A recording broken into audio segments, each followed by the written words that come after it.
I can see a world where Garnacho is running down the wing at the Bernabeu and winning a Ballon d'Or. You look at Mainoo and you could see him one day running things in a Champions League semi-final. You look at Braithwaite, listed very early, but you could see him progressing the ball at the back for the next modern day manager. I've got such high expectations for Palmer and Mainoo, but like the maddest thing is the only reason why I think Mainoo's got a higher ceiling for the level of what he can be. What's happening, everyone, and welcome to 888 Sport. On this episode of the playlist, what we're going to be doing is ranking the best players in the Premier League this season that are rookies. So I don't want to hear about age, I don't want to hear about Saliba, I don't want to hear about Saka, I don't want to hear about Haaland. I mean actual rookies, youngsters, kids. Who are the best rookies in the Premier League this season? Right, let's get to it. The players that I would like for you to rank are Cole Palmer, Kobbie Mainoo, Alejandro Garnacho, Jarrard Braithwaite and Jeremy Doku. Right, just before we do our reveal, please do me a favour, click that subscribe button right now. Appreciate it. Let's reveal in 3, 2, 1. Do you know what I've always thought about you, Flex? You're a clever man, intelligent. That's not bad, I've always thought you're a man who knows ball. And I'll tell you what, though. Hang on a minute. Hang on a minute. Oh, no. Hang on. Oh, it's nearly a clean sweep. Nearly. It's only Me and Flex got the same top 5, innit? Yeah, Palmer, Mainoo, Garnacho, Braithwaite, Doku. Yep. We got the same. No, You've gone Garnacho. I've got Garnacho, Mainoo. You Sean? Okay. I've got this. Okay, so yeah. We're very singing in sweet harmony Very, here. very close. Wrap the video up. We are, boys to men. We are harmonising. This is it. Motown Fleet. Yeah, I'll be honest. I did want to put Kobbie Mainoo first, just because we've done other videos and Palmer's just getting all the praise. But it's correct. It's correct. It's And- correct. And it's hard. Attacker, holding midfielder. They're gonna get the applauded. he's going to get applauded. Can I just make a case? Because I'm the only one who's got Garnacho over Mainoo. Can I just say why, and then you can Go on. tell me Yes, I want to know why. the reason why I think Mainoo is brilliant, and I've actually made a case for England to make use of Mainoo. I think he really is superb and exactly what England need in that position. The reason I've gone Garnacho is because I feel like, as good as Mainoo is, who's going to go on to have a glittering career, no doubt, I feel like Garnacho, in terms of what he could do, I can see a world where Garnacho is running down the wing at the Bernabeu and winning a Ballon d'Or. What world is that? I don't know, but if you try and predict a Ballon d'Or winner in the next decade, it's not like, because whoever you say, it sounds a bit mad. Do you know why I disagree? Because for me, Garnacho's high up on this list because he actually puts it in rather than his quality. I think Mainoo's quality gets him on the list, but Garnacho in tough moments when Man United are, they're in the mud, but he seems to be at times a shining light. He shows up. He shows a bit of heart, passion, desire. Absolutely. Do you remember the cup final last year against Man City? Yeah, he came on and he came on, I think, for Sancho. Yeah. And he was brilliant. He was just so aggressive. I remember there was nearly got an moment- equaliser. He did. But there was one moment when the ball went out, and he's like irate, having an argument with a ball boy. And you're like, that's the urgency that Jadon Sancho just didn't Come off the bench in the demonstrate. Manchester derby, went past Walker and Ake, and we scored. Won the game. Exactly. Like he's the and thing in is the big goals, like that stardust, that razzle dazzle that you need to win a Ballon d'Or. Yeah, I look. Goodison Park. Ballon d'Or is That's where you lost me. yeah. You lost me. I don't mind him being second. Do you know why? Is Is it it someone because on this list might win a Ballon d'Or? Is it because of the story of like the ugly kid that ends up turning to be half decent, looking like how Ronaldo was when he was a bit ugly? In his first Because season? when he got the contract to Man United, he's got a youth, Nails going in. When Garnacho starts sorting out his rails, and you know what it is though, Rory? No, the reason why, look, because you don't watch every single game of him 90 minutes, you're seeing like the overhead kicks. You think that's start flipping heck. The Man, last minute winner. Then at Fulham. you're seeing like the celebrations, like the arrogance of him, the aura. I'll say to you this: Garnacho believes he will be that. yeah. It's half the battle. And which is half the battle. And to play at Man United, he does have an arrogance, which has sometimes spilled over, which has needed bringing back in a bit. But I like it.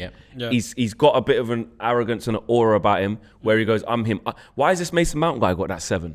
I should have it. Like he's operating like he should have it. And I've found myself getting a bit carried away with Garnacho at times. But when you like look at his game, it is more the endeavour. And the quality. He's got great feet. He's got good feet. He's not. What I do like about him is that he always goes at players. So if you are a fullback, even if he's having a bad game, you know this kid's just going to keep coming and coming and coming and coming. You'd much rather play against Rashford at the moment than you would Garnacho.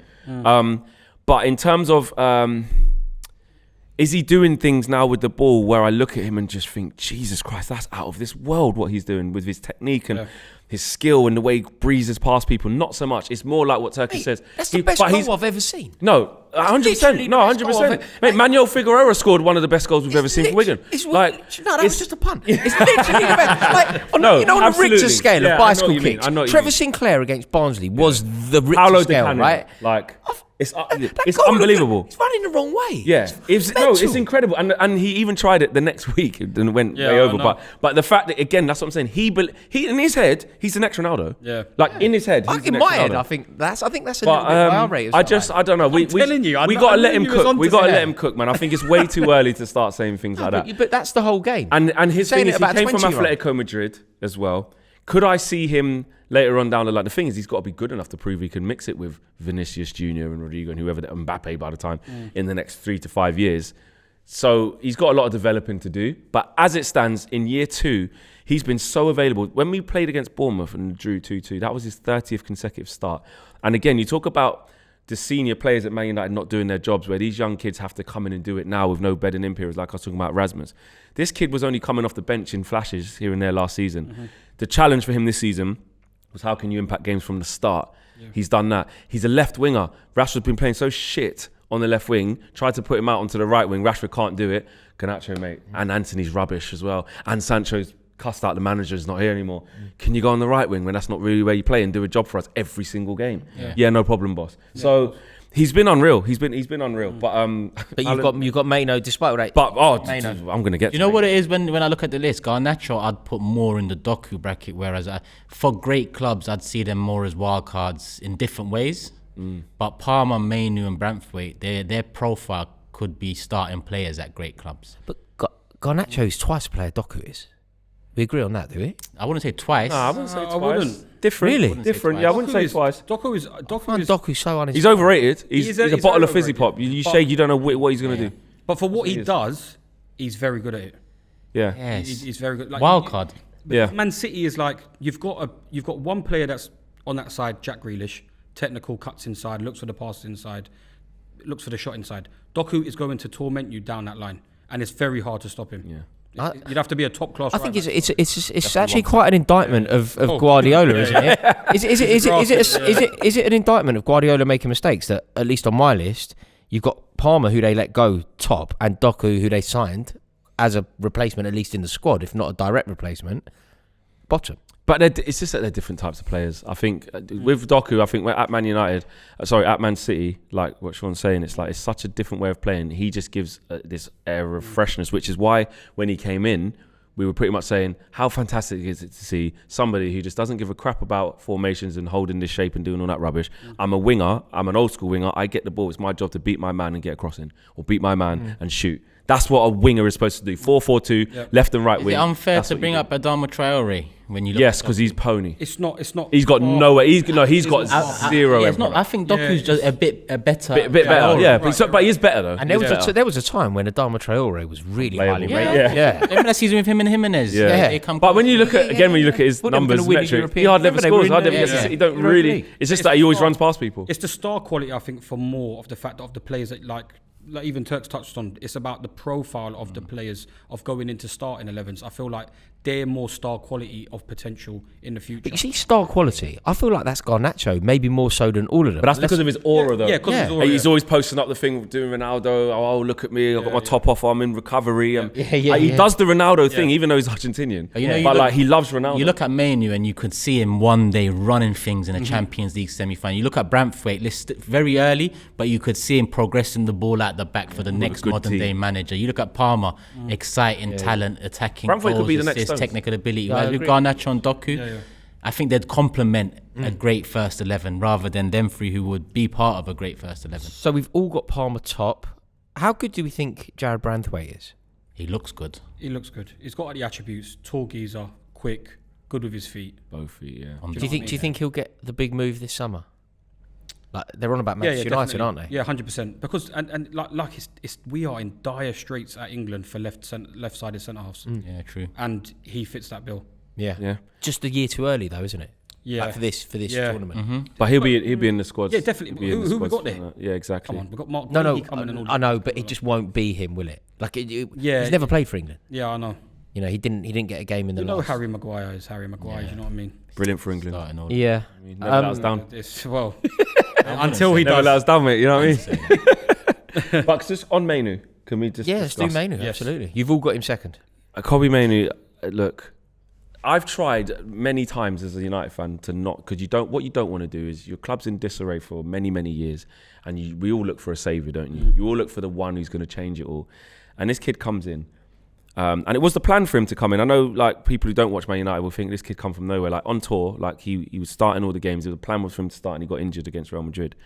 And you see the way he comes in, you think, right, well, let's just be patient. But he doesn't allow you to do that. With his performances of what he's doing with the ball and how he's manipulating the ball and the calmness of which he plays at, he doesn't allow you to not get gassed. And then I was like, don't let him go England, just keep him here, like, don't gas it. Then he goes and plays a game and a half for England in 2 poor games for England overall, where they lost one and drew one, didn't they? Yeah. I was at the first one. He came on for like 10 minutes against Brazil. And I went, Jesus. And then the Belgium one, he was taking the mick. Do you think so much about the Brazil game was kind of dead by the time he came on? Yeah, it was, but he still had a couple. He it dropped his showed shoulder a the couple calmness. times. Yeah, Yeah, but right. the Belgian one was the one, and that also, was when all even the if it's rival dead, fans. It's still Brazil at Wembley, isn't it? Yeah. Like, even if I know, but I'm seeing like at that stage of the game. But The game was dead, but the With Belgian one. yeah. You know what I mean? And that's when rival fans all go, hold up. All right, it's not just Man United fans just going, typical United fans. Here they go, gassing another one. And like, you like the kid. He's like, he could be the next Saka in terms of how liked he is. Like, you know, like, no one has a bad word to say about Saka. Like, the memes do a bit of funny things, but the kid, like, everybody loves Saka. You can't not like him. Mainoo can be that. And the talent is exceptional. And he's our best midfielder. Yeah. We took him off against Coventry at 3-1, right? The whole thing collapsed. We brought on Ericsson, seasoned pro. Like, the whole thing collapsed because Kobbie Mainoo come off the pitch. Like, he's indispensable at Man United at 18, when he's 19. Yeah, it's Do you know amazing. the route that I can see of Mainoo is like I'm seeing a lot more attributes in his game at the moment going forward. The passes that he likes to pick out. I feel like early stages, because he's still a bit immature, he plays a lot of passes and might force a couple here and there. But in terms of his transition over the years, I can see him being like how Paul Scholes was. He's doing exactly what he's doing in the attacking areas early stages of his career, and he'll slowly start to come back and dictate games because the talent is there. And he's wasted as a sixth. The thing about Kobbie as well definitely. is mobility-wise, he's not actually that mobile. Like, in terms of like covering big spaces, he has like an old man run already. Yeah. Like, he kind of, you know, he's just got that kind of. But he picks up so many attacking areas. But because he's when you see him further forward as an 8, he's actually got a lot more to offer. So for me, for Man United's biggest task now is to get the perfect partner for him. Someone, I know this is crazy, someone like a Declan Rice. I'll take Paulinho from Fulham. Yep. Someone who can get about the pit, not Onana from Everton, because he can get about, but he's got no feet. But he needs that perfect partner. When we're talking centre mids, because I agree, I'd say more an 8. Yeah. And I hope you don't take this the right way, but I think he's technically the best centre mid prospect England have had since Wilshere. Technically, before people start chucking in names. I think technically he has his body. He's got everything there. The manipulation of the ball, Wilshere had that. And the mentality, like, he's so calm. That goal he scored against Wolves. Yeah, ridiculous. Brilliant goal, brilliant player. I agree with everything you've said here, but you've been so glittering in your praise of Kobbie Mainoo. Yeah. I'm surprised that he's not number one. How is Palmer better than what you've just said? Yeah, I didn't want to be just biased. I did want to put Kobbie first. Just my guy, innit? I just want to go with my guy. But like we said on previous video, man, be shameless, bro. Palmer. Yeah, I should have really done it, and I would have been within my rights. But you know, Yeah, 100%. I'm on my honesty hat on today. Like, it's difficult when you're looking at forwards as well who get goals, and you know that's the hardest thing to do in football, isn't it? Compared to a young kid, he's obviously coming in playing holding midfield, etc. Palmer's just, his ceiling's so high, man. Like what he's doing with the ball already in an awful Chelsea team. Like, he's holding them up, and he's got that cultured nature from Man City, where he's been grown properly. He understands how to play proper football. The weight of pass is always good. The decision of pass is always good. The touch, Silk. He's just classy. And I think I think he's the only one. I think someone mentioned it with Garnacho. I think Palmer's the only one with star quality on the pitch in terms of, when I talk about his penalties, cold. He knows he is the man, and he's going to continue being the man. He's got that character about him. There's also like, particularly in an attacking sense, like, do you feel there's just nothing that he isn't good at? He excels, both feet, clever on the ball, picks the right pass, weight of pass, obviously a brilliant eye for a goal. And he got 2 hat-tricks already as well. Yeah. 2, innit? The thing is with me, do you know what it is though? One of them against Everton was a perfect hat-trick. Yeah. Scored from the halfway line with his... Scored 4 in that game, didn't he? But you know what the thing is with him? I still, like, I'm such a huge critic, but it's just like, I've got such high expectations for Palmer and Mainoo. But like, the maddest thing is, the only reason why I think Mainoo's got a higher ceiling for the level of what he can be than Palmer. I feel like Palmer's first on my list just because of current for what he's showing. Yeah, that's why I genuinely this season, think that. Question mark, because there have been question marks in the Chelsea shirt sometimes. He has had games where he's missed some big chances. There is sometimes where he's not put in the best of performances. Like, whereas with Mainoo, I don't think I ever see him give me a bad performance. It's not like as if he's had less quantifiable though, because when you with Cole Palmer, when he has had a chance and missed it, there was Luton, wasn't there, where you kind of think he needed. Yeah. Then he did. It's not massive amounts of things, but I'm just like, as I'm being very nitpicky here. Yeah. But I suppose we have to have that air of caution, because it's so easy to brandish someone the next Rooney. But they're so the next that. And that's what I've really tried to not do with Kobbie and not get carried away. And in the end, I just called him the best 18-year-old in the world. Yeah, and I say Garnacho's going to win a Ballon d'Or. So that's what he is. There we go. Thank you all so much for watching this video. Let us know your thoughts in the comments below. Do you agree that these are the best rookies currently in the Premier League? Let us know your list in the comments below. We'll all have a look. Thank you so much for watching. We'll see you all on the next episode of the playlist. Thank you so much for watching. If you want to see us rank the top 5 signings of the season, click the link that is on screen now.